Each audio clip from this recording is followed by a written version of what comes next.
मंजिल बारे गल करनी और मंजिल ते पहुंचण लई चलना दोनों दे विच अंतर है।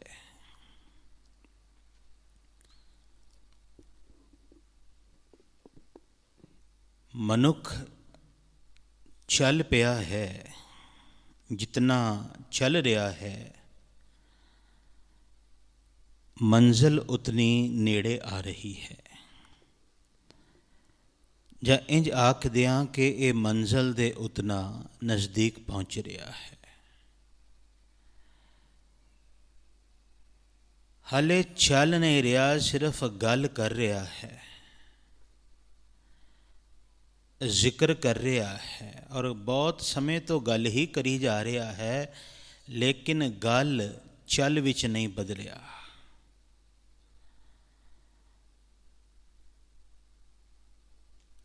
रस्ते दा बोध हो जाएगा,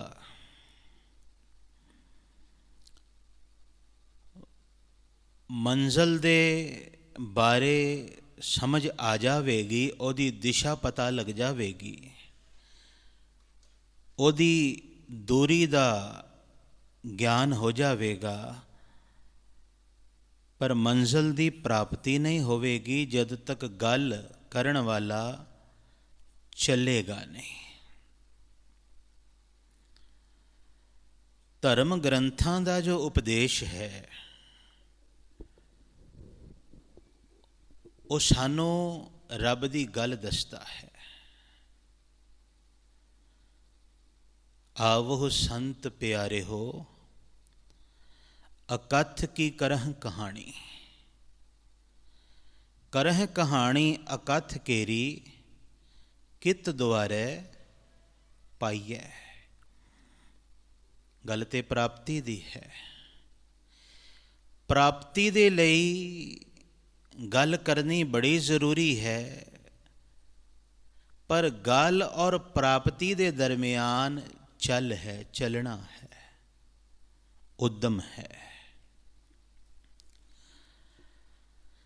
भगती दे रस्ते दे उत्ते चलना सुरत ने है और सुरत दा चलना नाम जप है, सिमरन है। शब्द दे नाल जुड़ के, शब्द विच ध्यान टिका के, ज्यों-ज्यों एक अभ्यास करन वाला इस उद्यम नूं दोहराउंदा है, वार-वार त्यों-त्यों जिहड़ी सुरत है, सुरत नूं प्रेरणा भी मिलती है और सुरत इस रस्ते दे उत्ते चलण भी लग पैंदी है, क्योंकि प्रभु प्राप्ति दा मार्ग सुरती दा मार्ग है। पर क्योंकि ये सुरत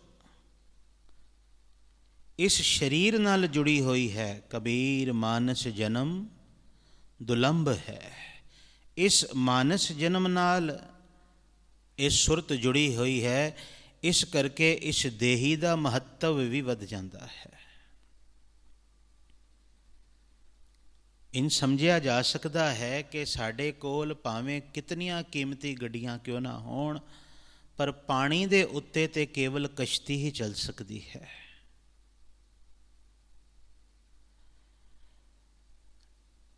अणगिणत जोनियां दे विचों निकल के ये आत्मा जदों शरीर प्राप्त करदा है मनुख दा, ते भवजल तो पार होने वास्ते जो कश्ती है, जो साधन है, वो मनुखी शरीर है। इस देही को सिमरे देव, ताही ते इनू देहुरिया क्या है, सोहनी देही, सुंदर देही, उत्तम देही।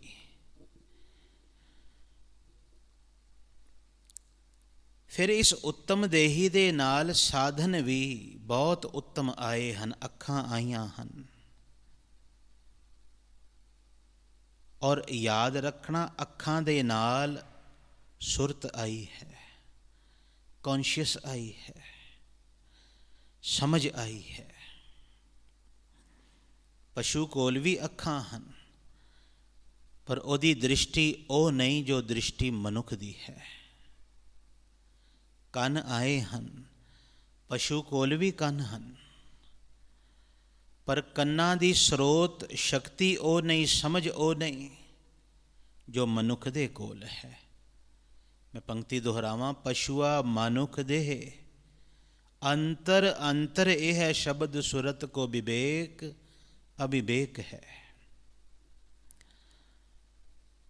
ਪਸ਼ੂ ਆਵਾਜ਼ ਸੁਣਦਾ ਹੈ, ਆਵਾਜ਼ ਕੱਢਦਾ ਹੈ, ਮਨੁੱਖ ਅਲਫਾਜ਼ ਸਮਝਦਾ ਹੈ, ਅਲਫਾਜ਼ ਆਖਦਾ ਹੈ। ਬਾਣੀ ਦੀ ਇੱਕ ਪੰਕਤੀ ਹੈ, ਕਹਾਂ ਸੁਮਾਨ ਕੋ ਸਿਮਰਿਤ ਸੁਨਾਏ। ਤੁਸੀਂ ਕਿਤੇ ਸ਼ਵਾਨ ਦੇ ਅੱਗੇ, ਕੁੱਤੇ ਦੇ ਅੱਗੇ ਸਿਮਰਤੀਆਂ ਦਾ, ਧਰਮ ਗ੍ਰੰਥਾਂ ਦਾ ਪਾਠ ਕਰੋ, ਸੁਣਾਓ ਉਹਨੂੰ ਕੀ ਸਮਝ ਆਏਗਾ? ਕਾਰਨ ਇਹ ਹੈ ਕਿ ਉਹਦੇ ਕੋਲ ਉਹ ਸਮਝ ਨਹੀਂ ਜਿਹੜੀ ਸਮਝ ਧਰਮ ਦੇ ਇਸ ਉਪਦੇਸ਼ ਨੂੰ ਸਮਝ ਸਕੇ ਔਰ ਅੱਗੇ ਚੱਲ ਸਕੇ। ਉਹਦੇ ਲਈ ਉਸ ਆਤਮਾ ਨੂੰ ਇਹ ਦੇਹੀ ਲੈਣੀ ਪਵੇਗੀ।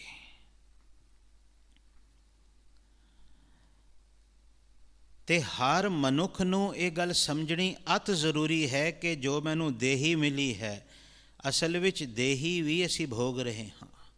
ਔਰ ਵਸਤੂ ਨੂੰ ਜਿਉਂ-ਜਿਉਂ ਤੁਸੀਂ ਕੰਜ਼ਿਊਮ ਕਰੋਗੇ ਉਹ ਐਗਜ਼ੌਸਟ ਹੋਵੇਗੀ, ਖਤਮ ਹੋਵੇਗੀ, ਮੁੱਕੇਗੀ, ਪੁਰਾਣੀ ਹੋਵੇਗੀ। ਔਰ ਬਾਣੀ ਤੇ ਵਾਰ-ਵਾਰ ਸਾਨੂੰ ਆਖਦੀ ਹੈ, ਰੰਗ ਮਾਣ ਲੈ ਪਿਆਰਿਆ ਜਾਂ ਜੋਬਨ ਨਾ ਹੁੱਲਾ, ਦਿਨ ਥੋੜੜੇ ਥੱਕੇ ਭਇਆ ਪੁਰਾਣਾ ਚੋਲਾ।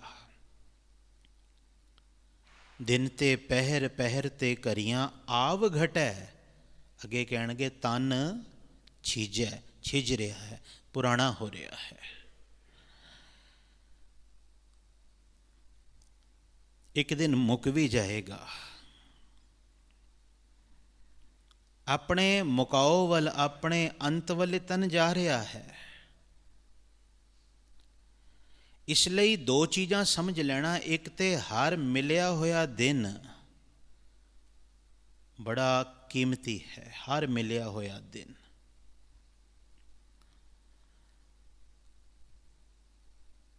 ਕਿਉਂਕਿ ਹਰ ਮਨੁੱਖ ਵਰਤਮਾਨ ਆਪਣੇ ਹਿਸਾਬ ਨਾਲ ਬਣਾਈ ਬੈਠਾ ਹੈ। ਕੋਈ ਅੱਜ ਦੇ ਦਿਨ ਨੂੰ ਵਰਤਮਾਨ ਸਮਝ ਰਿਹਾ ਹੈ, ਕੋਈ ਅੱਜ ਦੇ ਇਸ ਮਹੀਨੇ ਨੂੰ, ਕੋਈ ਉਮਰ ਦੇ ਇਸ ਪੜਾਵ ਨੂੰ ਸਮਝੀ ਬੈਠਾ ਹੈ, ਕੋਈ ਇਸ ਪਹਿਰ ਨੂੰ ਜਿਹੜਾ ਹੁਣ 3 ਘੰਟਿਆਂ ਦਾ ਸਮਾਂ ਹੈ ਵਰਤਮਾਨ, ਕੋਈ ਇਸ ਘੜੀ ਨੂੰ ਭਾਗਾਂ ਵਾਲਾ ਹੈ ਜਿਹੜਾ ਇਸ ਸਵਾਸ ਨੂੰ ਵਰਤਮਾਨ ਸਮਝਦਾ ਹੈ।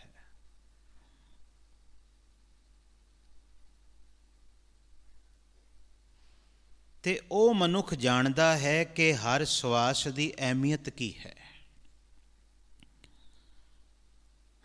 ਹਰ ਸਵਾਸ ਕਿਤਨਾ ਕੀਮਤੀ ਹੈ।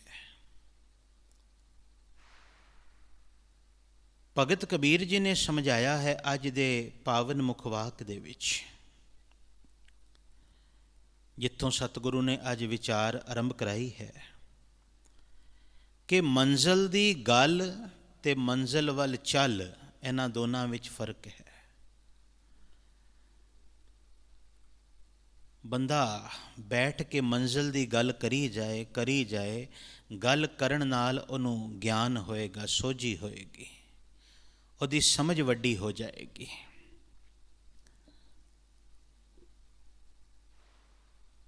ਪਰ ਜੇ ਉਸ ਵੱਲ ਚੱਲ ਨਹੀਂ ਰਿਹਾ ਤੇ ਕੀਤੀ ਹੋਈ ਗੱਲ ਇਹਦਾ ਬਹੁਤ ਭਲਾ ਨਹੀਂ ਕਰ ਸਕੇਗੀ, ਮੰਜ਼ਿਲ ਦੀ ਪ੍ਰਾਪਤੀ ਨਹੀਂ ਕਰਾ ਸਕੇਗੀ। ਇਸ ਲਈ ਗੱਲ ਤੇ ਚੱਲ ਇਹ ਦੋਵੇਂ ਨਾਲ ਨਾਲ ਹੋਣਾ ਚਾਹੀਦਾ ਹੈ।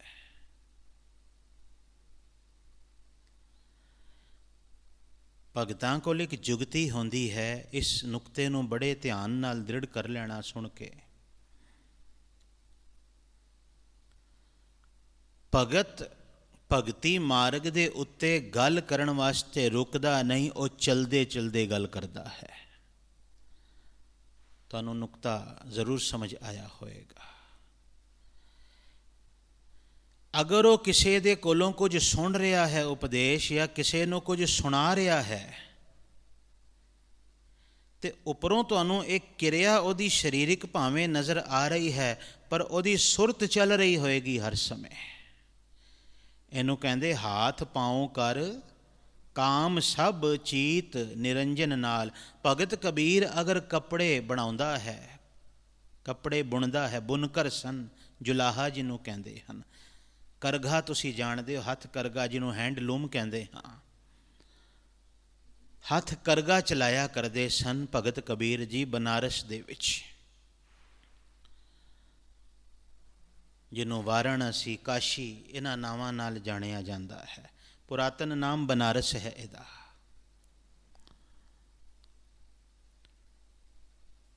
ਤੇ ਇੱਥੇ ਇਸ ਨਗਰ ਦੇ ਵਿੱਚ ਹੱਥ ਕਰਗਾ ਭਾਵੇਂ ਚਲਾਉਂਦੇ ਸਨ, ਪਰ ਉਹ ਕੇਵਲ ਕੱਪੜਾ ਨਹੀਂ ਸਨ ਬੁਣਦੇ, ਉਹ ਆਪਣਾ ਜੀਵਨ ਵੀ ਬੁਣ ਰਹੇ ਸਨ। ਕੱਪੜਾ ਵੇਚ ਕੇ ਸਿਰਫ ਧਨ ਦੀ ਕਮਾਈ ਨਹੀਂ ਸਨ ਕਰਦੇ, ਚਾਰ ਪੈਸੇ ਨਹੀਂ ਸਨ ਸਿਰਫ ਘਰ ਲਿਆਉਂਦੇ, ਬਲਕਿ ਕਿਰਤ ਕਰਦੇ ਕਰਦੇ ਨਾਲ ਸੁਰਤ ਨਾਮ ਜਪਦੀ ਸੀ, ਸੁਰਤ ਚਲਦੀ ਸੀ ਇਸ ਰਸਤੇ ਉੱਤੇ।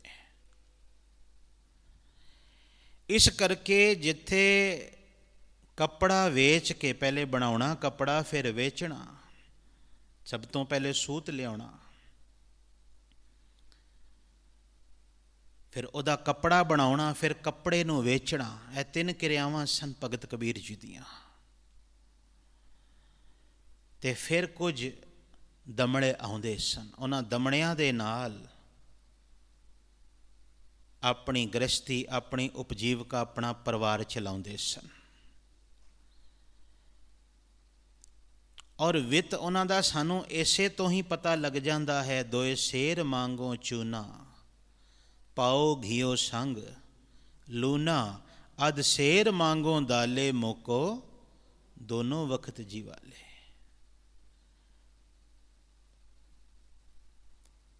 ਕਿਸੇ ਵੇਲੇ ਇਹ ਵਿਚਾਰ ਚੱਲ ਰਹੀ ਸੀ, ਤੇ ਇੱਕ ਸਤਸੰਗੀ ਨੇ ਪੁੱਛ ਲਿਆ ਸੀ ਕਿ ਇੱਕ ਪਾਸੇ ਕਹਿੰਦੇ ਹੋ ਕਿਰਤ ਕਰਦੇ ਹਨ, ਇੱਕ ਪਾਸੇ ਤੁਸੀਂ ਕਹਿ ਰਹੇ ਹੋ ਮੰਗਦੇ ਪਏ ਹਨ। ਤਰਕ ਬੁੱਧੀ ਹੈ ਨਾ ਜੀ। ਕਈ ਵਾਰ ਸਿਰਫ ਸ਼ਾਬਦਿਕ ਅਰਥਾਂ ਤੇ ਅਸੀਂ ਫਸ ਜਾਂਦੇ ਹਾਂ। ਉੱਥੇ ਬੜੀ ਉਲਝਣ ਲੋਕਾਂ ਦੇ ਮਨ ਵਿੱਚ ਆ ਜਾਂਦੀ ਹੈ ਕਿ ਮੰਗਣਾ ਔਰ ਕਿਰਤ ਕਰਨਾ। ਫਿਰ ਮੈਂ ਉੱਥੇ ਇਹੀ ਬੇਨਤੀ ਕੀਤੀ, ਮੰਗਿਆ ਰੱਬ ਤੋਂ ਜਾ ਰਿਹਾ ਹੈ, ਔਰ ਮੰਗਣ ਦਾ ਰੂਪ ਹੈ ਵਾਹਿਗੁਰੂ, ਮੈਂ ਮੰਗ ਰਿਹਾ ਹਾਂ, ਭਾਵ ਮੇਰੀ ਕਿਰਤ ਵਧਾ, ਮੈਨੂੰ ਕਿਰਤ ਦੇ, ਕਿਰਤ ਕਰਕੇ ਮੈਂ ਇਹ ਚੀਜ਼ਾਂ ਪ੍ਰਾਪਤ ਕਰਾਂ। ਔਰ ਮੰਗੋਂ ਕਿਉਂ ਕਿਹਾ ਹੈ, ਮੇਰੇ ਮਨ 'ਚ ਕਿਧਰੇ ਇਹ ਹੰਕਾਰ ਨਾ ਆ ਜਾਵੇ, ਮੈਂ ਕਮਾਈਆਂ ਹਨ, ਮੇਰੇ ਮਨ ਵਿੱਚ ਸਦਾ ਸ਼ੁਕਰਾਨਾ ਰਵੇ ਕਿ ਇਹ ਤੂੰ ਮੈਨੂੰ ਕਿਰਤ ਰਾਹੀਂ ਬਖਸ਼ੀਆਂ ਹਨ। ਸਮਝ ਦੀ ਗੱਲ ਹੈ ਬਸ। ਜਿਸ ਤਰ੍ਹਾਂ ਤੁਸੀਂ ਵੇਖੋਗੇ ਭਾਵ ਨਾਲ, ਜੈਸਾ ਭਾਵ ਬਣਾ ਲਓਗੇ, ਵੈਸੇ ਤੁਹਾਡੇ ਵਿਚਾਰ, ਵੈਸਾ ਤੁਹਾਡਾ ਆਚਾਰ ਬਣਨਾ ਸ਼ੁਰੂ ਹੋ ਜਾਵੇਗਾ। ਤਾਂ ਉਹ ਭਗਤ ਕਬੀਰ ਜੀ ਇਤਨਾ ਸਮਾਂ ਕੱਢ ਲੈਂਦੇ ਸਨ ਕਿ ਭਗਤਾਂ ਦੇ ਨਾਲ ਗੋਸ਼ਟੀ ਵੀ ਕਰਨ। ਗੋਸ਼ਟੀ ਦਾ ਅਰਥ ਚਰਚਾ ਨਹੀਂ ਹੈ ਇੱਥੇ, ਗੋਸ਼ਟੀ ਦਾ ਅਰਥ ਹੈ ਅਕਥ ਕੀ ਕਰਹ ਕਹਾਣੀ। ਉਸ ਅਕਥ ਦੀ ਗੱਲ ਕਰੀਏ, ਉਸ ਅਕਥ ਦੀ ਉਸਤਤ ਕਰੀਏ। ਰੱਬ ਦੀ ਕਹਾਣੀ ਉਹਦੀ ਉਸਤਤ ਹੀ ਹੈ, ਉਹਦੀ ਉਸਤਤ ਹੀ ਉਹਦੀ ਕਹਾਣੀ ਹੈ।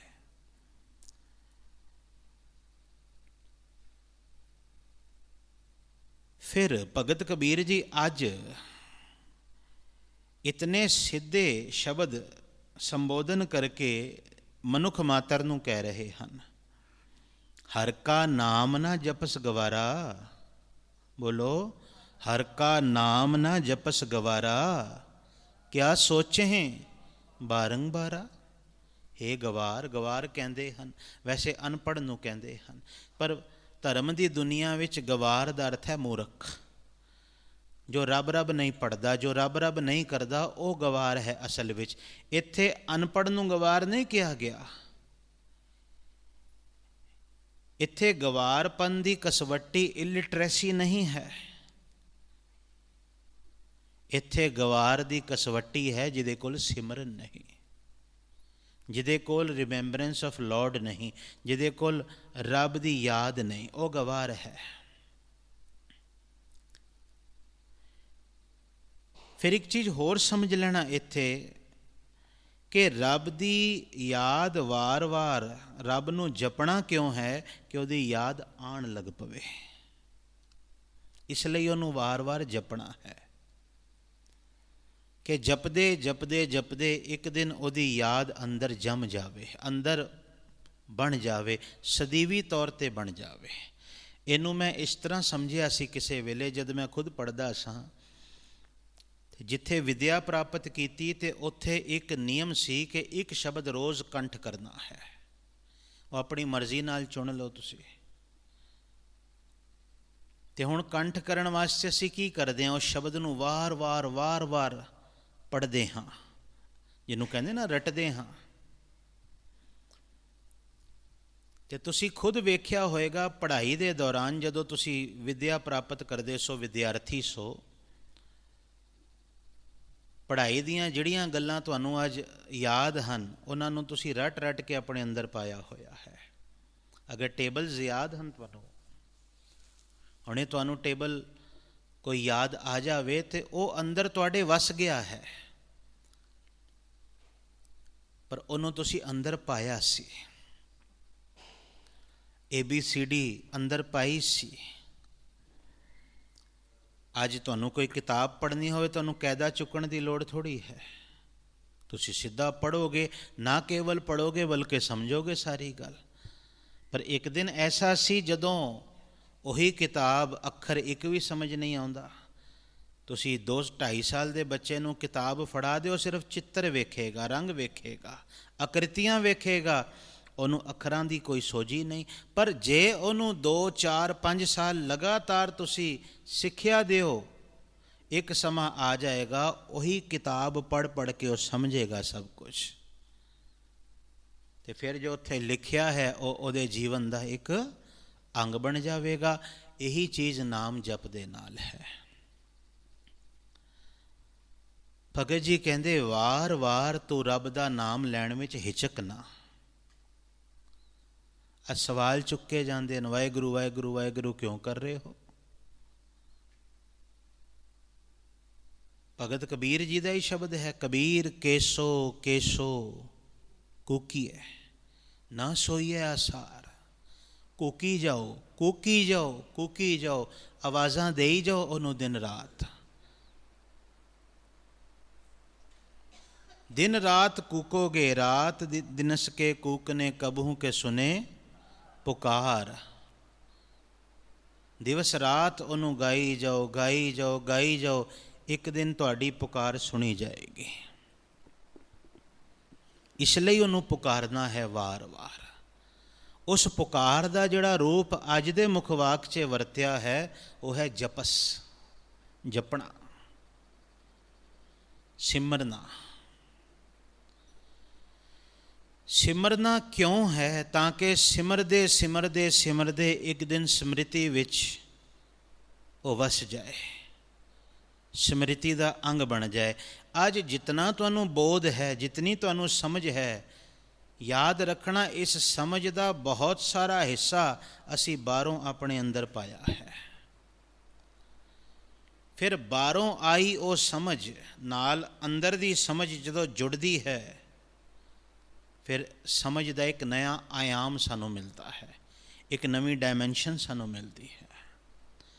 ਫਿਰ ਅਸੀਂ ਆਖਦੇ ਹਾਂ, ਉਹ ਇਹ ਗੱਲ ਮੈਂ ਇੰਝ ਨਹੀਂ ਕਦੀ ਸੋਚੀ ਸੀ, ਪਰ ਇੰਝ ਸੋਚ ਕੇ ਇਹਦੇ ਇੱਕ ਨਵੀਂ ਚੀਜ਼ ਸਮਝ ਆ ਗਈ।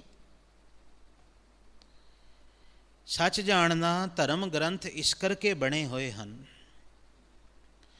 ਧਰਮ ਗ੍ਰੰਥਾਂ ਦਾ ਨਿਰਮਾਣ ਕਿਹਨਾਂ ਨੇ ਕੀਤਾ ਹੈ? ਕਿਧਰੋਂ ਪ੍ਰਗਟ ਹੋਏ? ਧਰਮ ਗ੍ਰੰਥਾਂ ਦਾ ਨਿਰਮਾਣ ਵੀ ਉਹਨਾਂ ਨੇ ਕੀਤਾ। ਇਹ ਆਏ ਵੀ ਉਧਰੋਂ ਹਨ। ਜਿਹੜੀਆਂ ਰੂਹਾਂ ਜੁੜ ਚੁੱਕੀਆਂ ਸਨ, ਜੁੜਿਆਂ ਹੋਇਆਂ ਨੇ ਜੋੜਨ ਦੇ ਲਈ ਧਰਮ ਗ੍ਰੰਥ ਪ੍ਰਗਟ ਕੀਤੇ ਹਨ।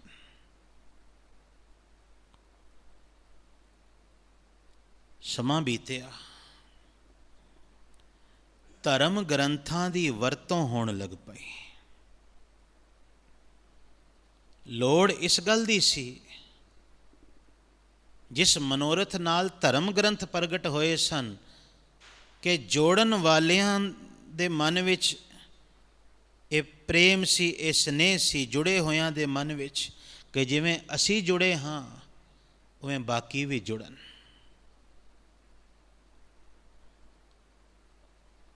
ਪਰ ਸਮਾਂ ਪੈਣ 'ਤੇ ਧਰਮ ਗ੍ਰੰਥਾਂ ਦਾ ਕਮਰਸ਼ੀਅਲਾਈਜੇਸ਼ਨ ਹੋ ਗਿਆ। ਮੈਨੂੰ ਕਹਿਣ 'ਚ ਕੋਈ ਗੁਰੇਜ਼ ਨਹੀਂ। ਉਹਨਾਂ ਨਾਲ ਵਿਧੀਆਂ ਜੋੜ ਦਿੱਤੀਆਂ ਗਈਆਂ।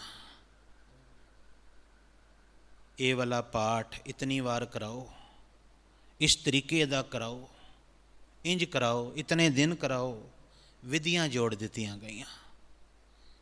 ਜਿਸ ਸਮੇਂ ਭਗਤ ਕਬੀਰ ਜੀ ਬਨਾਰਸ ਦੀ ਧਰਤੀ 'ਤੇ ਇਹ ਗੱਲ ਕਹਿ ਰਹੇ ਹਨ, ਇੱਕ ਤੇ ਉਹ ਵੇਖਦੇ ਹਨ ਕਿ ਧਰਮ ਗ੍ਰੰਥਾਂ ਦੇ ਨਾਲ ਲੋਕਾਂ ਨੂੰ ਜੋੜਨ ਦਾ ਜਿਹੜਾ ਢੰਗ ਹੈ ਉਹ ਬੜਾ ਅਜੀਬੋ ਗਰੀਬ ਹੈ। ਕੇਵਲ ਕਾਮਨਾਵਾਂ ਦੀ ਪੂਰਤੀ ਲਈ ਲੋਕਾਂ ਨੂੰ ਕਿਹਾ ਗਿਆ ਧਰਮ ਗ੍ਰੰਥ ਦਾ ਪਾਠ ਕਰੋ, ਪਠਨ ਤੱਕ ਰੱਖ ਦਿੱਤਾ ਗਿਆ। ਦੂਸਰਾ, ਧਰਮ ਗ੍ਰੰਥਾਂ ਨੂੰ ਚਰਚਾ ਦਾ ਆਧਾਰ ਬਣਾ ਲਿਆ ਗਿਆ। ਅੱਜ ਦੋਵੇਂ ਸ਼ਬਦ ਵਰਤੇ, ਕਿਆ ਪੜ੍ਹੀਏ, ਕਿਆ ਗੁਨੀਏ। ਪੜ੍ਹਨ ਦਾ ਅਰਥ ਹੈ ਸਿਰਫ ਪਠਨ, ਗੁਨੀਏ ਦਾ ਅਰਥ ਹੈ ਵਿਚਾਰਨਾ, ਚਰਚਾ ਕਰਨੀ। ਉਸ ਤੋਂ ਬਾਅਦ ਧਰਮ ਗ੍ਰੰਥ ਸਿਰਫ ਦੋ ਚੀਜ਼ਾਂ ਲਈ ਬਹੁਤਾਹਤ ਵਿੱਚ ਅੱਜ ਵੀ ਵਰਤੇ ਜਾ ਰਹੇ ਹਨ। ਜਾਂ ਲੋਕ ਉਹਨੂੰ ਸਿਰਫ ਪਠਨ ਤੱਕ ਰੱਖ ਰਹੇ ਹਨ, ਪੜ੍ਹਨ ਤੱਕ, ਔਰ ਪੜ੍ਹਨਾ ਵੀ ਕਾਮਨਾ ਨੂੰ ਪੂਰਾ ਕਰਨ ਲਈ। ਕੋਈ ਇਸ ਲਈ ਥੋੜ੍ਹੀ ਤੁਸੀਂ ਅਖੰਡ ਪਾਠ ਕਰਾਉਂਦੇ ਹੋ ਕਿ ਮੈਨੂੰ ਰੱਬ ਮਿਲ ਜਾਏ। ਕਿਸ ਨੇ ਕਰਾਇਆ ਹੈ ਅੱਜ ਤੱਕ? ਦੱਸੋ ਤੁਹਾਡੇ 'ਚੋਂ। ਦੁਨੀਆ ਦਾ ਕੋਈ ਬੰਦਾ ਹੋਵੇ, ਕੋਈ ਵਿਰਲਾ ਹੋਏਗਾ ਚਲੋ, ਨਹੀਂ ਤੇ ਕੌਣ ਇਸ ਕਰਕੇ ਅਖੰਡ ਪਾਠ ਕਰਾਉਂਦਾ ਹੈ ਕਿ ਮੈਨੂੰ ਰੱਬ ਮਿਲ ਜਾਏ? ਇਸ ਕਰਕੇ ਕਰਾਉਂਦੇ ਹਨ ਵੀ ਮੈਨੂੰ ਰੱਬ ਤੋਂ ਇਹ ਮਿਲ ਜਾਏ। ਖਿਮਾ ਕਰਨਾ, ਇਹ ਹਕੀਕਤ ਜੇ। ਇਸ ਲਈ ਤੁਸੀਂ ਕਰਾ ਰਹੇ ਹੋ, ਮੇਰਾ ਦੁੱਖ ਦੂਰ ਹੋ ਜਾਏ। ਇਸ ਲਈ ਥੋੜ੍ਹੀ ਕਰਾਉਂਦੇ ਹੋ ਮੇਰਾ ਸੁਭਾਅ ਬਦਲ ਜਾਏ। ਕਿਸੇ ਨੇ ਕਰਾਇਆ ਅੱਜ ਤੱਕ ਤੇ ਹੱਥ ਖੜਾ ਕਰਕੇ ਦੱਸੋ। ਮੇਰੇ ਅੰਦਰੋਂ ਕ੍ਰੋਧ ਨਾਸ਼ ਹੋ ਜਾਏ, ਇਸ ਲਈ ਮੈਂ ਅਖੰਡ ਪਾਠ ਕਰਾ ਰਿਹਾ ਹਾਂ। ਇਹ ਜ਼ਰੂਰ ਕਹੋਗੇ ਮੇਰੇ ਦੁੱਖ ਕਲੇਸ਼ ਨਾਸ਼ ਹੋ ਜਾਣ, ਪਰ ਭੁੱਲ ਗਿਆ ਕਿ ਉਸ ਦੁੱਖ ਕਲੇਸ਼ ਦਾ ਕਾਰਨ ਕ੍ਰੋਧ ਹੈ ਪਿੱਛੇ। ਗੱਲ ਸਮਝ ਆਈ ਹੋਏਗੀ। ਅਸਲ ਕਾਰਨ ਤੇ ਵਿਕਾਰ ਹਨ ਦੁੱਖਾਂ ਔਰ ਕਲੇਸ਼ਾਂ ਦੇ, ਸੰਕਟ ਦੇ। ਉਹਨਾਂ ਮੂਲ ਕਾਰਨਾਂ ਤੱਕ ਨਹੀਂ ਜਾਉਂਦਾ, ਉਹਨਾਂ ਕਰਕੇ ਜੋ ਪਰਿਸਥਿਤੀਆਂ ਬਣਦੀਆਂ ਹਨ ਉਹਨਾਂ ਦੀ ਨਿਵਰਤੀ ਲਈ ਇਹ ਧਰਮ ਗ੍ਰੰਥਾਂ ਦੀ ਵਰਤੋਂ ਕਰਦਾ ਹੈ। ਹੁਣ ਤੇ ਜਿਨ੍ਹਾਂ ਨੇ ਵਪਾਰ ਕਰਨਾ ਹੈ ਇਹਨਾਂ ਗ੍ਰੰਥਾਂ ਦਾ, ਖਿਮਾ ਕਰ ਦੇਣਾ। ਗੁਰੂ ਗ੍ਰੰਥ ਸਾਹਿਬ ਜੀ ਦੀ ਬਾਣੀ 'ਚ ਇੱਕ ਪੰਕਤੀ ਕੋਈ ਦਿਖਾ ਦੇਵੇ ਜਿੱਥੇ ਇੱਕ ਵੀ ਵਿਧੀ ਲਿਖੀ ਹੋਵੇ। ਇਹ ਸਭ ਲੋਕਾਂ ਨੇ ਆਪਣੀ ਮਨਮਤ ਦੇ ਅਨੁਸਾਰ ਬਣਾਈਆਂ ਹਨ। ਮਨਮਤ ਮੀਨਸ ਉਹਨਾਂ ਦੀ ਆਪਣੀ ਸੋਚ ਸੀ। ਆਪਣੀ ਸੋਚ ਦੇ ਮੁਤਾਬਕ ਉਹਨਾਂ ਨੇ ਇਹ ਸਾਰੀਆਂ ਘਾੜਤਾਂ ਘੜੀਆਂ ਹਨ। ਇਹਦਾ ਗੁਰੂ ਗ੍ਰੰਥ ਸਾਹਿਬ ਜੀ ਦੀ ਵਿਚਾਰ ਦੇ ਨਾਲ ਕੋਈ ਲੈਣਾ ਦੇਣਾ ਨਹੀਂ। ਗੁਰੂ ਗ੍ਰੰਥ ਸਾਹਿਬ ਦੀ ਵਿਚਾਰ ਸਿਰਫ ਇਹ ਹੈ ਕਿ ਗੁਰਬਾਣੀ ਨੂੰ ਗਾਓ, ਰੱਬ ਦੀ ਸਿਫਤ ਕਰੋ, ਰੱਬ ਦੀ ਯਾਦ ਤੁਹਾਡੇ ਅੰਦਰ ਬਣੀ ਰਵੇ, ਉਹਦੀ ਰਜ਼ਾ ਨੂੰ ਮੰਨੋ। ਬਸ ਗੁਰਬਾਣੀ ਤੇ ਇਹ ਸਿਖਾ ਰਹੀ ਹੈ ਸਾਨੂੰ, ਹੁਕਮ ਰਜ਼ਾਈ ਚੱਲਣਾ ਤੇ ਖਿਮਾ ਕਰ ਦੇਣਾ। ਇਹ ਹਕੀਕਤ ਜੇ ਬੰਦਾ ਰਜ਼ਾ ਨੂੰ ਬਦਲਣ ਵਾਸਤੇ ਪਾਠ ਕਰਦਾ ਹੈ, ਰਜ਼ਾ ਨੂੰ ਮੰਨਣ ਵਾਸਤੇ ਨਹੀਂ ਕਰਦਾ, ਰਜ਼ਾ ਨੂੰ ਬਦਲਣ ਵਾਸਤੇ ਕਰਦਾ ਹੈ। ਕਰਦਾ ਵੀ ਨਹੀਂ, ਕਰਾਉਂਦਾ ਹੈ। ਇਹ ਗੱਲ ਯਾਦ ਰੱਖਣਾ। ਕਰਨਾ ਵੀ ਬਹੁਤ ਦੂਰ ਦੀ ਗੱਲ ਹੈ, ਕਰਾਉਂਦਾ ਹੈ ਕਿ ਪਾਠ ਕਰਾ ਲਵਾਂ, ਰਜ਼ਾ ਬਦਲ ਜਾਏ। ਇਸ ਕਰਕੇ ਪਾਠ ਕਰ ਤਾਂ ਕਿ ਤੂੰ ਰਜ਼ਾ ਨੂੰ ਮੰਨਣ ਲੱਗ ਪਵੇਂ, ਤੈਨੂੰ ਰਜ਼ਾ ਮੰਨਣੀ ਆ ਜਾਵੇ। ਭਗਤਾਂ ਔਰ ਸੰਸਾਰੀਆਂ ਵਿੱਚ ਇਹੀ ਫਰਕ ਹੈ। ਉਹਨਾਂ ਦੀ ਅੱਖ ਖੁੱਲ੍ਹ ਗਈ ਸੀ ਭਗਤਾਂ ਦੀ, ਇਸ ਕਰਕੇ ਉਹ ਬੋਲੇ, ਕਿਆ ਪੜ੍ਹੀਏ, ਕਿਆ ਗੁਨੀਏ। ਕਿਆ ਦਾ ਮਤਲਬ ਹੈ ਕੀ ਫਾਇਦਾ।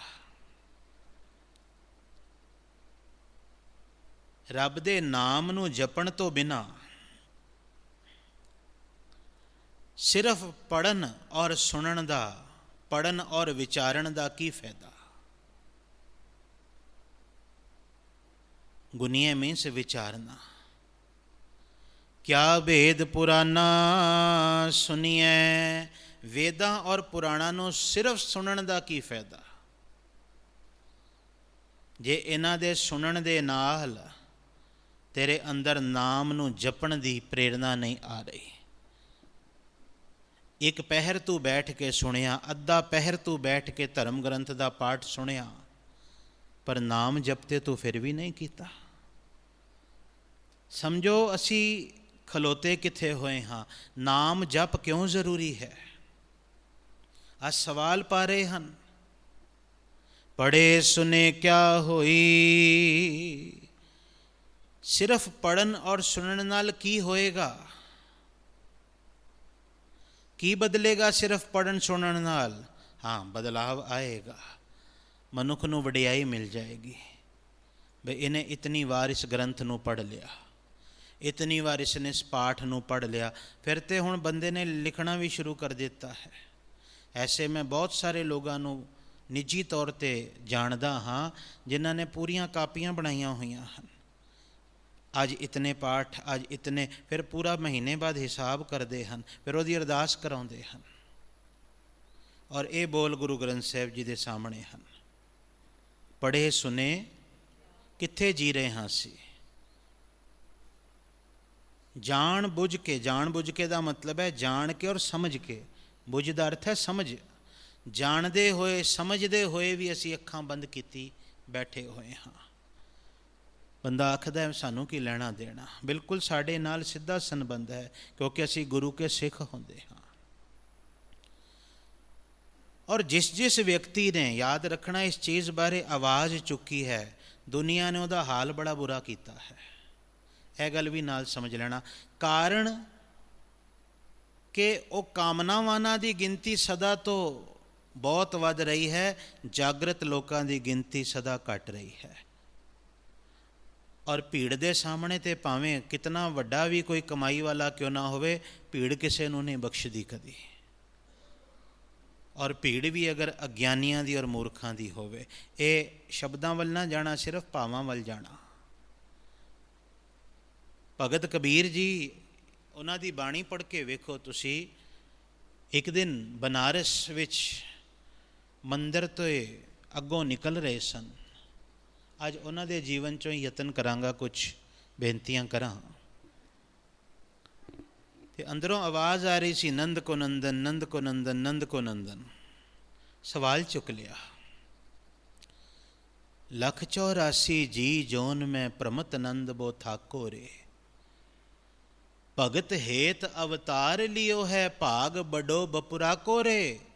तुम जो कहत हो नंद को नंदन, नंद सो नंदन काको रे। सवाल चुक लिया। ਤੇ ਮੈਂ ਬੇਨਤੀ ਕਰਦਾ ਹਾਂ, ਤੁਹਾਡੇ ਕੋਲ ਡਿਵਾਈਸਿਸ ਹਨ, ਨਹੀਂ ਤੇ ਸੈਂਚੀ ਜਾਂ ਗੁਰੂ ਗ੍ਰੰਥ ਸਾਹਿਬ ਜੀ ਦੇ ਸਵਰੂਪ 'ਤੇ ਦੇਖਣਾ। ਇਹ ਸ਼ਬਦ, ਇਸ ਤੋਂ ਅਗਲਾ ਸ਼ਬਦ ਹੈ ਨਿੰਦੋ ਨਿੰਦੋ ਮੋਕੋ ਲੋਕ ਨਿੰਦੋ। ਜਿਉਂ ਸੱਚ ਬੋਲਣਗੇ, ਜਿਉਂ ਪ੍ਰਸ਼ਨ ਚੁੱਕਣਗੇ, ਤੇ ਭੀੜ ਨੇ ਛੱਡਣਾ ਥੋੜ੍ਹੀ ਹੈ। ਪਹਿਲੇ ਨਿੰਦਿਆ, ਫਿਰ ਮਾਰ ਕੁਟਾਈ। ਭੀੜ ਦਾ ਬਸ ਇਹੀ ਸੁਭਾਵ ਹੁੰਦਾ ਹੈ। ਨਿੰਦਾ ਸ਼ੁਰੂ ਹੋ ਗਈ। ਅਗਲਾ ਹੀ ਸ਼ਬਦ ਹੈ, ਬਿਲਕੁਲ ਇਮੀਡੀਏਟ ਅਗਲਾ ਸ਼ਬਦ। ਕਹਿੰਦੇ ਮੈਂ ਪੁੱਛ ਕੀ ਲਿਆ ਸਵਾਲ, ਲੋਕਾਂ ਨੇ ਨਿੰਦਿਆ ਸ਼ੁਰੂ ਕਰ ਦਿੱਤੇ। ਪਰ ਕਹਿੰਦੇ ਸਾਨੂੰ ਤੇ ਨਿੰਦਿਆ ਵੀ ਪਿਆਰੀ ਲੱਗਦੀ ਹੈ, ਚੰਗੀ ਲੱਗਦੀ ਹੈ। ਇਸ ਸ਼ਬਦ ਵਿੱਚ ਇੱਕ ਉਹ ਨੁਕਤਾ ਵੀ ਦੱਸਿਆ, ਨਿੰਦਾ ਹੋਏ ਤਾਂ ਬੈਕੁੰਠ ਜਾਈਏ। ਨਿੰਦਾ ਉਹ ਅਸਵਾਰੀ ਹੈ, ਜਿਤਨੀ ਵੱਧ ਹੋਏਗੀ, ਭਗਤ ਜੀ ਕਹਿੰਦੇ ਤੇਰਾ ਕੰਮ ਉਤਨਾ ਸੌਖਾ ਹੋ ਜਾਏਗਾ ਬੈਕੁੰਠ ਜਾਣ ਦਾ। ਬੈਕੁੰਠ ਦਾ ਮਤਲਬ ਕੀ ਹੈ? ਤੂੰ ਉਤਨਾ ਰੱਬ ਦਾ ਜਸ ਜ਼ਿਆਦਾ ਗਾਏਂਗਾ, ਕੀਰਤਨ ਜ਼ਿਆਦਾ ਕਰੇਂਗਾ। ਤੇਰੀ ਸੁਰਤ ਉਤਨੀ ਕੀਰਤਨ ਨਾਲ ਜ਼ਿਆਦਾ ਟਿਕੇਗੀ ਜਿਤਨੀ ਤੇਰੀ ਨਿੰਦਾ ਵੱਧ ਹੋਏਗੀ।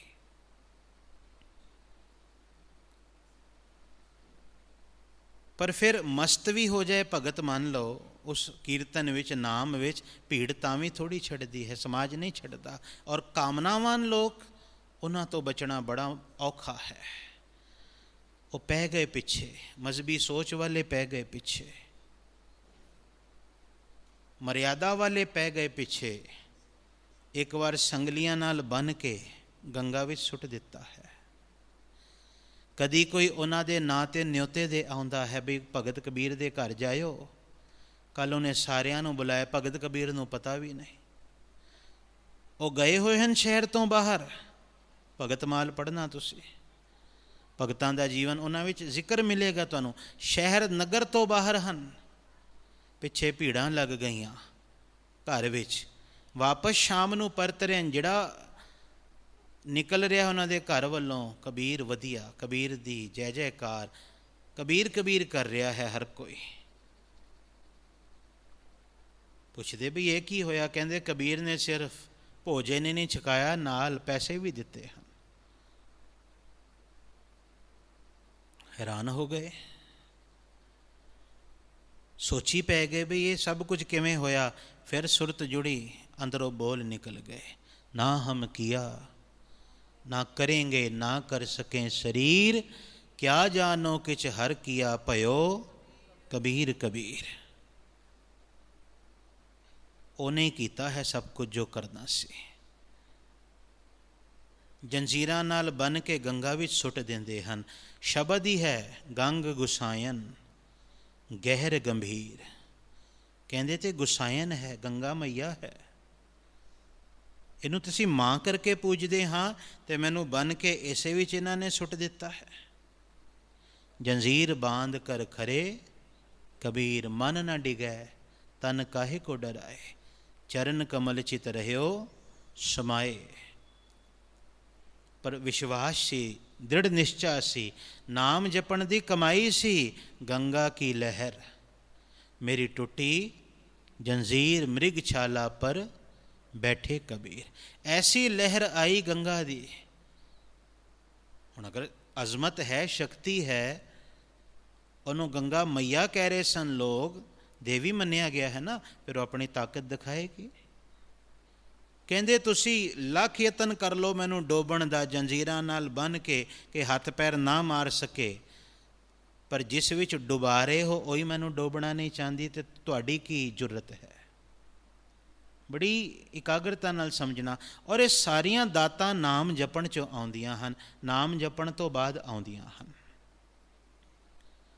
ਇਹਨੂੰ ਹੀ ਕਹਿੰਦੇ ਹਨ ਨਵ ਨਿਧੀ 18 ਸਿੱਧੀ, ਪਿੱਛੇ ਲੱਗੀਆਂ ਫਿਰੇ ਜੋ ਹਰ ਹਿਰਦੈ ਸਦਾ ਵਸਾਏ। ਨਾਮ ਜਪ, ਇਸ ਵਿਸ਼ੇ ਨੂੰ ਅੱਜ ਅਸੀਂ ਲੈ ਰਹੇ ਹਾਂ। ਇੰਜ ਭਗਤ ਕਬੀਰ ਗੰਗਾ ਦੇ ਉੱਤੇ ਤਰਨ ਲੱਗ ਪਏ, ਬੈਠ ਗਏ। ਮ੍ਰਿਗ ਛਾਲਾ ਪਰ ਬੈਠੇ ਕਬੀਰ, ਜਿਵੇਂ ਮ੍ਰਿਗ ਛਾਲਾ 'ਤੇ ਕੋਈ ਬੈਠਦਾ ਹੈ। ਲੋਕਾਂ ਪੁੱਛਿਆ ਹੋਇਆ ਕੀ ਤੇਰੇ ਨਾਲ? ਕਹਿੰਦੇ ਕਹੇ ਕਬੀਰ ਕਉ ਸੰਗ ਨਾ ਸਾਥ। ਸੁੱਟ ਦਿੱਤਾ ਸੀ ਗੰਗਾ ਵਿੱਚ, ਨਾ ਧੀ ਆਈ, ਨਾ ਪੁੱਤਰ ਆਇਆ, ਨਾ ਮੋਟੀ ਆਈ, ਨਾ ਮਾਂ ਆਈ। ਕਉ ਸੰਗ ਨਾ ਸਾਥ। ਕੌਣ ਸੀ ਉੱਥੇ? ਜਲ ਥਲ ਰਾਖਨ ਹੈ ਰਘੂਨਾਥ। ਰੱਬ ਪਾਣੀ ਵਿੱਚ, ਧਰਤੀ ਉੱਤੇ, ਹਰ ਜਗ੍ਹਾ ਰੱਖਿਆ ਕਰਨ ਵਾਲਾ ਹੈ। ਉਸੇ ਨੂੰ ਹੀ ਤੇ ਗੁਰੂ ਕਲਗੀਧਰ ਪਾਤਸ਼ਾਹ ਕਹਿੰਦੇ ਦੋਵੇਂ ਹੱਥ ਜੋੜ। ਤੁਸੀਂ ਵੀ ਜੋੜੋ, ਦੋਵੇਂ ਹੱਥ ਜੋੜ ਤੇ ਉਹਨੂੰ ਕਹੇ ਹਮਰੀ ਕਰੋ ਹਾਥ ਦੇ ਰੱਛਾ। ਬੋਲੋ ਹਮਰੀ ਕਰੋ ਹਾਥ ਦੇ ਰੱਛਾ। ਆਪਣਾ ਹੱਥ ਦੇ ਕੇ ਰੱਖਿਆ ਕਰੋ। ਪੂਰਨ ਹੋਏ ਚਿਤ ਕੀ ਇੱਛਾ, ਤਵ ਚਰਨਨ ਮਨ ਰਹੇ ਹਮਾਰਾ, ਆਪਣਾ ਜਾਨ ਕਰੋ ਪ੍ਰਤਪਾਰਾ। ਤੇਰਾ ਨਾਮ ਜਪਦਾ ਰਵਾਂ। ਅੱਗੇ ਪੰਕਤੀ ਆਏਗੀ, ਮੈਂ ਪੂਰਾ ਨਾ, ਤੋਰ ਭਜਨ ਕੀ ਰਹੇ ਪਿਆਸਾ। ਇਹ ਪਿਆਸ ਬਣੀ ਰਵੇ, ਇਹ ਪਿਆਸ ਨਾ ਜਾਵੇ ਜੀਵਨ ਵਿੱਚੋਂ। ਤੇਰਾ ਭਜਨ ਸਿਮਰਨ ਕਰਨ ਦੀ ਪਿਆਸ ਬਣੀ ਰਵੇ। ਔਰ ਇਹਦੇ ਪਿੱਛੇ ਵੀ ਮਹਾਂਪੁਰਸ਼ ਇੱਕ ਕਮਾਈ ਵਾਲੇ ਨੁਕਤਾ ਦੱਸਦੇ ਹਨ। ਕਹਿੰਦੇ ਇੱਕ ਮ੍ਰਿਤ ਸਰੀਰ ਨੂੰ ਨਾ ਭੁੱਖ ਲੱਗਦੀ ਹੈ ਨਾ ਪਿਆਸ ਲੱਗਦੀ ਹੈ। ਪਿਆਸ ਔਰ ਭੁੱਖ ਕਿਹਨੂੰ ਲੱਗੇਗੀ? ਜਿਹੜਾ ਜੀਵਿਤ ਹੈ, ਦੂਸਰਾ ਜਿਹੜਾ ਸਵਸਥ ਹੈ। ਰੋਗੀ ਨੂੰ ਵੀ ਪਿਆਸ ਔਰ ਭੁੱਖ ਲੱਗਣੀ ਬੰਦ ਹੋ ਜਾਂਦੀ ਹੈ, ਯਾਦ ਰੱਖਣਾ। ਜੇ ਨਾਮ ਦੀ ਪਿਆਸ ਨਹੀਂ ਲੱਗਦੀ ਪਈ, ਜਿਸ ਦਿਨ ਸਤਿਗੁਰੂ ਗੁਰੂ ਨਾਨਕ ਸਾਹਿਬ ਨੇ ਉਹਨਾਂ ਭੁੱਖੇ ਸਾਧੂਆਂ ਨੂੰ ਭੋਜਨ ਛਕਾਇਆ ਸੀ, ਤੇ ਉਹਨਾਂ ਨਾਲ ਜਿਹੜਾ ਵਾਰਤਾਲਾਪ ਹੋਇਆ ਸੀ ਨਾ, ਜਿਹਨੂੰ ਅਸੀਂ ਕਹਿੰਦੇ 20 ਰੁਪਏ ਦਾ ਸਤਿਗੁਰੂ ਲੰਗਰ ਲਾ ਆਏ, ਉਹਨਾਂ ਭੁੱਖੇ ਸਾਧੂਆਂ ਨੂੰ ਜਿਹੜਾ ਭੋਜਨ ਸਤਿਗੁਰੂ ਨੇ ਛਕਾਇਆ ਸੀ, ਸਤਿਕਾਰ ਕੀਤਾ ਸੀ ਸਤਿਗੁਰੂ ਜੀ ਨੇ। ਅੱਜ ਕਈ ਤਰੀਕੇ ਦਾ ਤਰਕ ਕੱਢਿਆ ਜਾਂਦਾ ਵੀ ਵਿਹਲੜ ਸਨ, ਉਹ ਕਮਾਈ ਵਾਲੇ ਸਨ, ਯਾਦ ਰੱਖਣਾ। ਉਹਨਾਂ ਨਾਲ ਵਾਰਤਾਲਾਪ ਹੋਈ ਸੀ ਸਤਿਗੁਰੂ ਜੀ ਦੀ, ਪਰਮਾਤਮਾ ਦਾ ਉੱਥੇ ਜ਼ਿਕਰ ਹੋਇਆ ਸੀ। ਇਹਨੂੰ ਆਖ ਦੇਵਾਂ ਸਾਧ ਸਮਾਗਮ ਹੋਇਆ ਸੀ ਉੱਥੇ। ਤੇ ਜਿਵੇਂ ਹਰ ਸਮਾਗਮ ਤੋਂ ਬਾਅਦ ਅਸੀਂ ਲੰਗਰ ਕਰਦੇ ਹਾਂ, ਸਤਿਗੁਰੂ ਨੇ ਉੱਥੇ ਲੰਗਰ ਕੀਤਾ। ਸਮਝਿਓ ਗੱਲ ਨੂੰ। ਸਾਡੇ ਮਨ ਵਿੱਚ ਕਈ ਪ੍ਰਕਾਰ ਦੇ ਸੰਸ਼ੇ ਪਾਏ ਜਾਂਦੇ ਹਨ। ਉੱਥੇ ਜੋ ਉਪਦੇਸ਼ ਉਸ ਸਭਾ ਵਿੱਚੋਂ ਨਿਕਲਿਆ ਸੀ, ਉਹ ਇਹ ਸੀ, ਸਤਿਗੁਰੂ ਨੇ ਉਹਨਾਂ ਨੂੰ ਪੁੱਛਿਆ ਸੀ ਬਈ ਤੁਸੀਂ ਕਿਉਂ ਇੱਥੇ ਭੁੱਖੇ ਬੈਠੇ ਹੋਏ ਹੋ? ਉਹਨਾਂ ਨੇ ਕਿਹਾ ਸੀ ਉਹ ਰੱਬ ਜਿਹੜਾ ਹੈ ਉਹਦੀ ਆਸ 'ਤੇ ਬੈਠੇ ਹਾਂ। ਸਤਿਗੁਰੂ ਨੇ ਕਿਹਾ ਮੰਗਣ ਕਿਉਂ ਨਹੀਂ ਜਾਂਦੇ ਤੁਸੀਂ? ਉਹ ਕਹਿੰਦੇ ਅਸੀਂ ਮਨੁੱਖਾਂ ਤੋਂ ਮੰਗਣ ਵਾਸਤੇ ਨਹੀਂ ਜਾਂਦੇ, ਕਿਉਂਕਿ ਮਨੁੱਖ ਤੋਂ ਮੰਗਣ ਵਾਲਾ ਤਿਫਲ ਹੋ ਜਾਂਦਾ ਹੈ। ਇਹ ਬੋਲ ਸਨ ਉਹਨਾਂ ਦੇ। ਫਿਰ ਇਹ ਵੀ ਕਿਹਾ ਸੀ ਉਹਨਾਂ ਨੇ ਕਿ ਜਿਹੜਾ ਬੰਦਾ ਰੱਬ ਕੋਲੋਂ ਸਿੱਧਾ ਮੰਗਦਾ ਹੈ, ਰੱਬ ਕੋਈ ਨਾ ਕੋਈ ਸਾਧਨ ਭੇਜ ਦਿੰਦਾ ਹੈ। ਯਾਦ ਰੱਖਣਾ, ਅੱਜ ਪੁੱਤਰ ਉਹਨਾਂ ਨੇ ਤੈਨੂੰ ਭੇਜ ਦਿੱਤਾ। ਤੂੰ ਸਾਧਨ, ਅਸੀਂ ਤੇਰੇ ਤੋਂ ਨਹੀਂ ਮੰਗ ਰਹੇ, ਅਸੀਂ ਰੱਬ ਤੋਂ ਮੰਗਦੇ ਹਾਂ। ਉਹ ਭੇਜਦਾ ਹੈ ਫਿਰ ਕਿਸੇ ਨੂੰ। ਇੱਥੇ ਇਹ ਮੁਗਾਲਤਾ ਵੀ ਆਪਣੇ ਜੀਵਨ ਵਿੱਚੋਂ ਜ਼ਰੂਰ ਅਸੀਂ ਕੱਢ ਦਈਏ, ਮੇਰੇ ਸਮੇਤ ਸਾਰੇ, ਕਿ ਅਸੀਂ ਕਿਸੇ ਨੂੰ ਕੁਛ ਦੇਣ ਜੋਗੇ ਹਾਂ। ਬੰਦਾ ਬੰਦੇ ਨੂੰ ਕੁਛ ਨਹੀਂ ਦੇ ਸਕਦਾ। ਇਸ ਤਰਜ ਨੂੰ ਸਮਝਣ ਲਈ, ਇਸ ਗੱਲ ਨੂੰ ਸਮਝਣ ਲਈ ਔਰ ਸਮਝਾਉਣ ਲਈ ਗੁਰੂ ਸਾਹਿਬ ਨੇ ਕਿਹਾ ਮਾਨੁਖ ਕੀ ਟੇਕ ਬ੍ਰਿਥੀ ਸਭ ਜਾਨ ਔਰ ਦ੍ਰਿੜ ਕਰ ਲੈ ਦੇਵਨ ਕਉ ਏਕੈ ਭਗਵਾਨ। ਦੇਣ ਵਾਲਾ ਤੇ ਉਹ ਹੈ, ਹਾਂ ਸਾਧਨ ਉਹ ਅਲੱਗ ਅਲੱਗ ਬਣਾ ਦੇਵੇਗਾ। ਕਦੀ ਮਾਂ ਬਾਪ ਦੇ ਰੂਪ 'ਚ ਉਹ ਦੇਵੇਗਾ,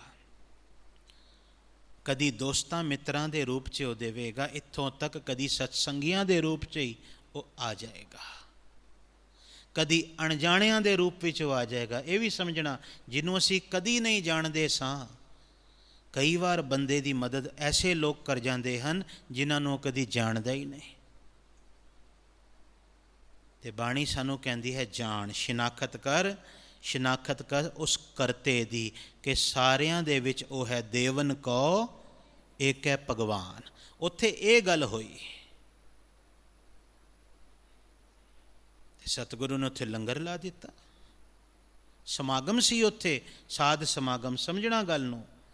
ਜ਼ਰੂਰੀ ਨਹੀਂ ਨਾ ਸਮਾਗਮ ਲਈ ਫਿਰ ਇਹ ਸਾਰਾ ਕੁਛ ਪ੍ਰਪੰਚ ਰਚਣਾ ਜ਼ਰੂਰੀ ਹੈ। ਸਮਾਗਮ ਤੇ ਤੁਸੀਂ 4 ਬੰਦੇ ਕਿਧਰੇ ਬੈਠ ਕੇ ਰੱਬ ਦੀ ਗੱਲ ਕਰੋ, ਉਹ ਸਾਧ ਸਮਾਗਮ ਹੈ। ਜਿੱਥੇ ਵੀ ਸਤਸੰਗਤ ਕੈਸੀ ਜਾਣੀ ਹੈ, ਜਿੱਥੇ ਏਕੋ ਨਾਮ ਵਖਾਣੀ ਹੈ, ਉੱਥੇ ਜਿੱਥੇ ਸ਼ਬਦ ਵਰਤਿਆ ਹੈ ਉੱਥੇ ਕੋਈ ਪਰਟੀਕੂਲਰ ਜਗ੍ਹਾ ਨਹੀਂ ਰੱਖੀ ਗਈ ਵੀ ਐਸੇ ਹੀ ਥਾਂ 'ਤੇ ਤੁਸੀਂ ਬੈਠੋਗੇ ਤਾਂ ਸਤਸੰਗਤ ਹੋਏਗੀ। ਤੁਸੀਂ ਸਫ਼ਰ ਕਰਦੇ ਕਰਦੇ ਗੱਡੀ ਵਿੱਚ ਜਾ ਰਹੇ ਹੋ, ਉੱਥੇ ਬਹਿ ਕੇ ਰੱਬ ਦੀਆਂ ਗੱਲਾਂ ਕਰ ਲਓ। ਉਹ ਸਫ਼ਰ ਯਾਤਰਾ ਨਹੀਂ, ਯਾਤਰਾ ਦੇ ਨਾਲ ਸਤਸੰਗ ਬਣ ਜਾਏਗਾ ਤੁਹਾਡਾ। ਜਿੱਥੇ ਵੀ ਤੁਸੀਂ ਰੱਬ ਦੀ ਗੱਲ ਕਰੋਗੇ, ਨਾਮ ਦਾ ਜ਼ਿਕਰ ਕਰੋਗੇ, ਸੁਣੋਗੇ ਤੇ ਸੁਣਾਓਗੇ। ਭਗਤ ਕਬੀਰ ਜੀ ਅੱਜ ਪੁੱਛਦੇ ਹਨ, ਹਰ ਕਾ ਨਾਮ ਨਾ ਜਪਸ ਗਵਾਰਾ ਕਿਆ ਸੋਚੇ। ਬਾਰੰਬਾਰਾ ਨਾਮ ਨੂੰ ਵਿਸਾਰ ਕੇ ਕੀ ਸੋਚ ਰਿਹਾ ਹੈ, ਜਾਂ ਕਿਉਂ ਸੋਚ ਰਿਹਾ ਹੈ ਵੀ ਕੱਲ ਤੋਂ ਜਪਾਂਗਾ। ਉਹ ਕੱਲ ਇਹ ਨਾ ਹੋਵੇ ਕਾਲ ਵਿੱਚ ਬਦਲ ਜਾਏ। ਇਸ ਕਰਕੇ ਕਾਲ ਵਿੱਚ ਬਦਲ ਸਕਦਾ ਹੈ। ਤੂੰ ਨਾਮ ਨੂੰ ਜਦੋਂ ਜਪਣਾ ਹੈ, ਅੱਜ ਜਪ, ਹੁਣੇ ਹੀ ਜਪ। ਕਬੀਰ ਕਾਲ ਕਰੰਤਾ ਅਭੇ ਕਰ, ਅਬ ਕਰਤਾ ਸੋਇ ਤਾਲ।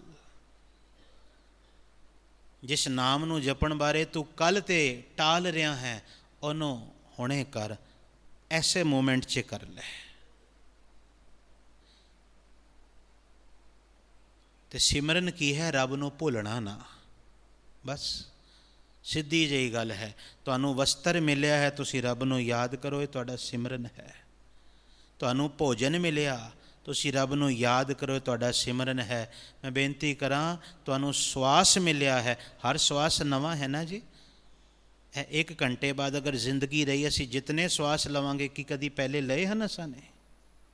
ਸੋਚ ਕੇ ਵੇਖੋ, ਹਰ ਸਵਾਸ, ਈਵਨ ਜਿਹੜਾ ਇਹ ਹੁਣ ਸਵਾਸ ਅੰਦਰ ਆ ਰਿਹਾ ਹੈ, ਇਹ ਪਹਿਲੇ ਥੋੜ੍ਹੀ ਆਇਆ ਸੀ ਕੋਈ, ਪਰ ਹੁਣ ਆਇਆ ਹੈ, ਪਰ ਮੁੜ ਕੇ ਦੁਬਾਰਾ ਕਦੀ ਨਹੀਂ ਆਵੇਗਾ। ਇਸ ਤਰ੍ਹਾਂ ਸੋਚੋ ਇਸ ਗੱਲ ਨੂੰ। ਹਰ ਸਵਾਸ ਨਵਾਂ ਹੈ। ਭਗਤ ਕਬੀਰ ਕਹਿੰਦੇ, ਤੈਨੂੰ ਰੱਬ ਹਰ ਪਲ ਨਵਾਂ ਸਵਾਸ ਦੇ ਰਿਹਾ ਹੈ, ਅਤੇ ਹਰ ਨਵੇਂ ਸਵਾਸ ਨੂੰ ਲੈ ਕੇ ਇੱਕ ਵਾਰ ਉਹਦਾ ਧੰਨਵਾਦ ਜ਼ਰੂਰ ਕਰਿਆ ਕਰ। ਸਵਾਸਾਂ ਦੇ ਉੱਤੇ ਤੁਸੀਂ ਕੇਂਦਰਿਤ ਹੋ ਕੇ ਇਸ ਤਲ 'ਤੇ ਜਦੋਂ ਤੁਸੀਂ ਰੱਬ ਰੱਬ ਕਰੋਗੇ ਨਾ, ਫਿਰ ਅਸੀਂ ਆਖ ਸਕਦੇ ਹਾਂ ਸਾਨੂੰ ਸਵਾਸ ਸਵਾਸ ਰੱਬ ਦਾ ਸਿਮਰਨ ਮਿਲ ਗਿਆ ਹੈ। ਇਹ ਵੀ ਨਹੀਂ ਕਹਿਣਾ ਅਸੀਂ ਕਰ ਰਹੇ ਹਾਂ, ਸਾਨੂੰ ਮਿਲ ਗਿਆ ਹੈ। ਭਾਵ ਰੱਖਣਾ ਹੈ ਇਹ ਵਾਲਾ।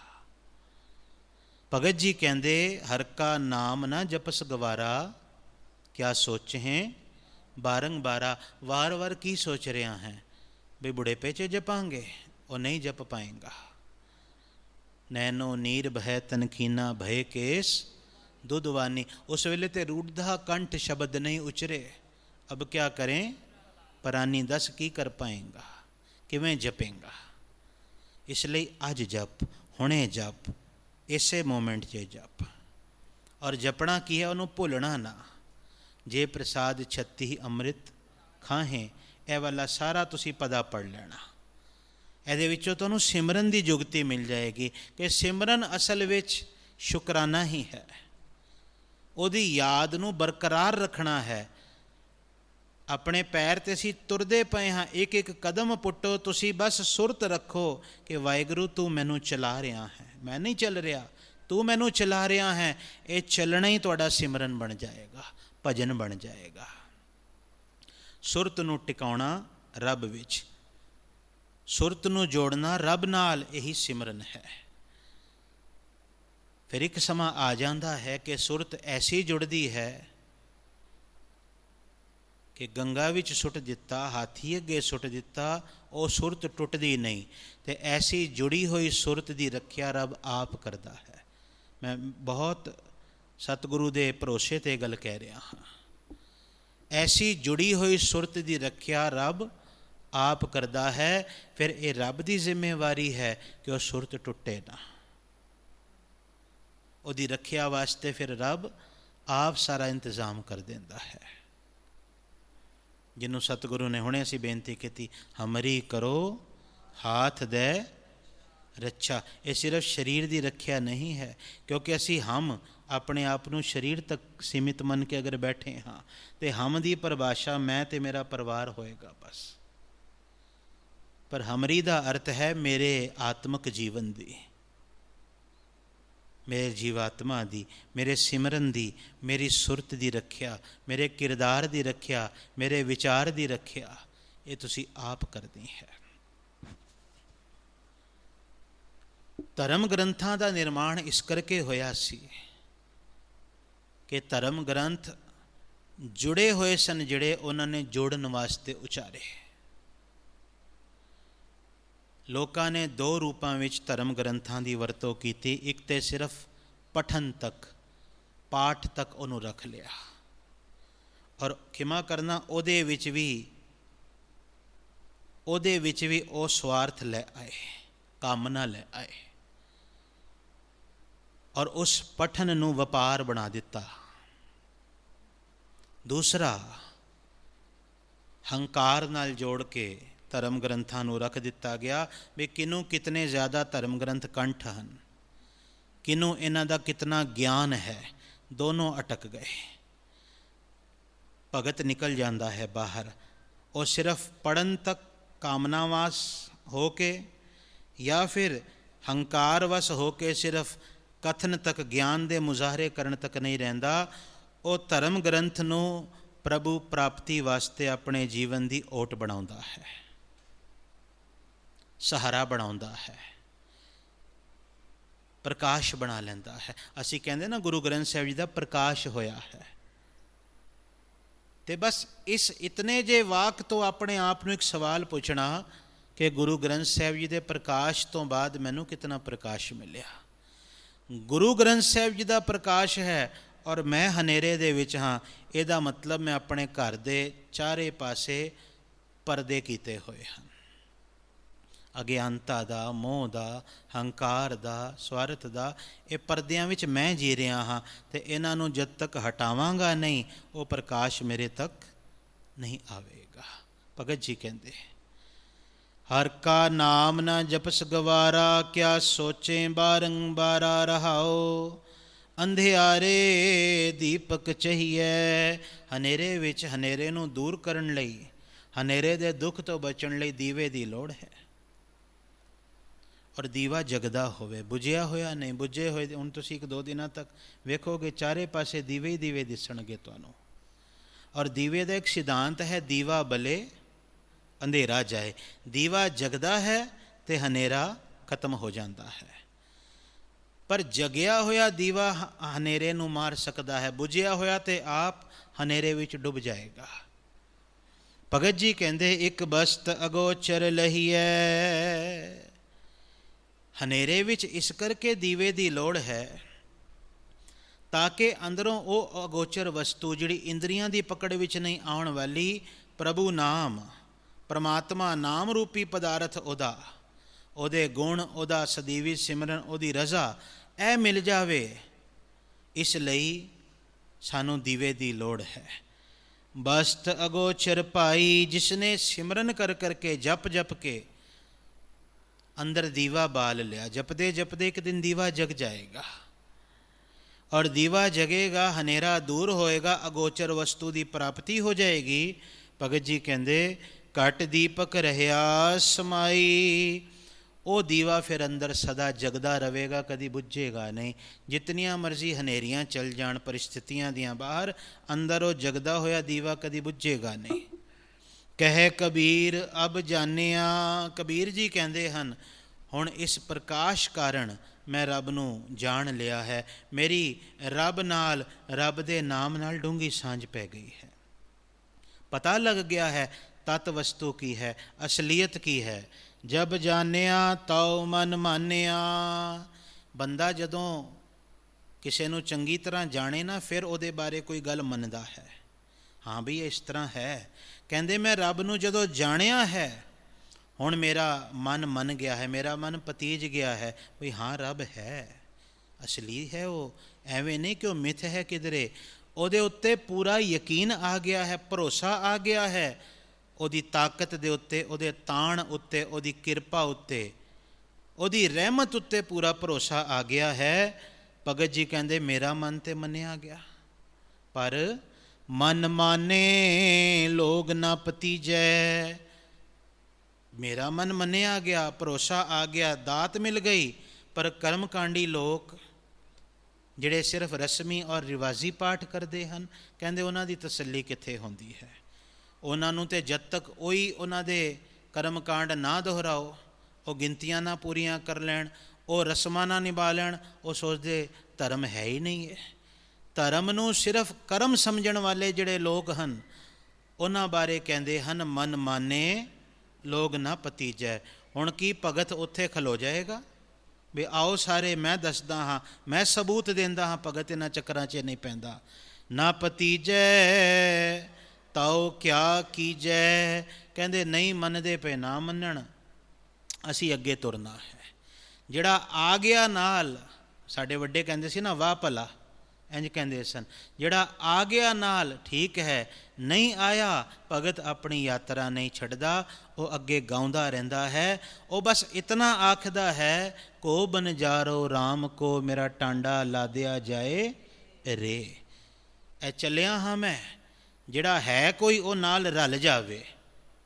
ਜਿਨੇ ਜਿਨੇ ਆਵਾਜ਼ ਸੁਣੀ, ਜਿਨ੍ਹਾਂ 'ਤੇ ਕਿਰਪਾ ਸੀ ਉਹ ਰਲ ਗਏ, ਨਹੀਂ ਤੇ ਭਗਤ ਜੀ ਕਹਿੰਦੇ ਨਾ ਪਤੀਜੈ ਤਾਓ ਕਿਆ ਕੀਜੈ, ਕੁਝ ਕੀਤਾ ਨਹੀਂ ਜਾ ਸਕਦਾ। ਤੂੰ ਸਿਰਫ ਉਸ ਨਾਮ ਜਪਣ ਵਿੱਚ ਲੀਨ ਰਹਿ, ਉਹਦੇ ਗੁਣ ਗਾ, ਪ੍ਰੇਰਣਾ ਦੇ ਸਾਰਿਆਂ ਨੂੰ, ਪਰ ਕਿਧਰੇ ਧੱਕੇ ਨਾਲ ਕਿਸੇ ਨੂੰ ਖਿੱਚਣ ਦਾ ਯਤਨ ਨਾ ਕਰੀ, ਕਿਉਂਕਿ ਧੱਕੇ ਨਾਲ ਫਿਰ ਧੱਕਾ ਹੀ ਮਿਲੇਗਾ। ਇਤਨੇ ਸ਼ਬਦ ਪ੍ਰਵਾਨ। ਹੋਈਆਂ ਭੁੱਲਾਂ ਦੀ ਖਿਮਾ, ਅਦਬ ਸਤਕਾਰ ਪ੍ਰੇਮ ਭਾਵਨਾ ਸਹਿਤ ਗੁਰੂ ਬਖਸ਼ੀ ਫਤਿਹ ਦੀ ਪਾਵੋ ਸਾਂਝ। ਵਾਹਿਗੁਰੂ ਜੀ ਕਾ ਖਾਲਸਾ, ਵਾਹਿਗੁਰੂ ਜੀ ਕੀ ਫਤਿਹ।